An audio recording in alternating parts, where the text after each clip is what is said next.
को हम ratio method से ना करके एलिगेशन मेथड से कितना आसान बनाते हैं। इस सवाल करने की क्या ट्रिक है वो देखें। हम इस सवाल को एलिगेशन मेथड से करेंगे।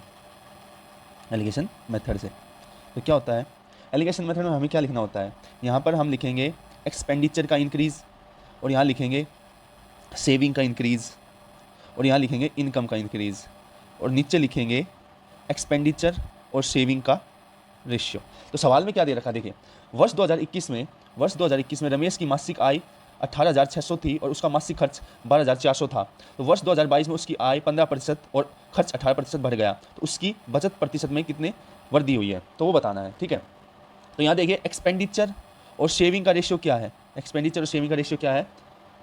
तो यहाँ से देखिए मासिक आय क्या है, आय इनकम दे रखी है, इनकम दे रखी है 18,600, और जिसमें एक्सपेंडिचर जो दे रखा है वो दे रखा है 12,400। तो यहाँ पर सेविंग कितनी आ जाएगी, सेविंग 0,026।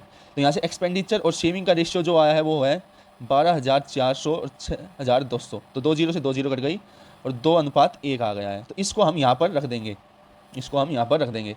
तो जो हमारा एक्सपेंडिचर और सेविंग का रेशियो आया है वो 2:1 आया है। तो सवाल में क्या दे रखा है कि वर्ष 2022 में उसकी आय 15% बढ़ी है, तो आय को हम जो बढ़ी है वो यहाँ लिखेंगे, इंक्रीज़ जो यहाँ हुई है, और खर्च जो बढ़ा है वो 8% बढ़ा है। तो हमें सेविंग इंक्रीज निकालना है। तो यहाँ से देखिए 15 में से 8 गया 7, तो 1 की वैल्यू आ गई 7, तो 2 की वैल्यू आ जाएगी 14।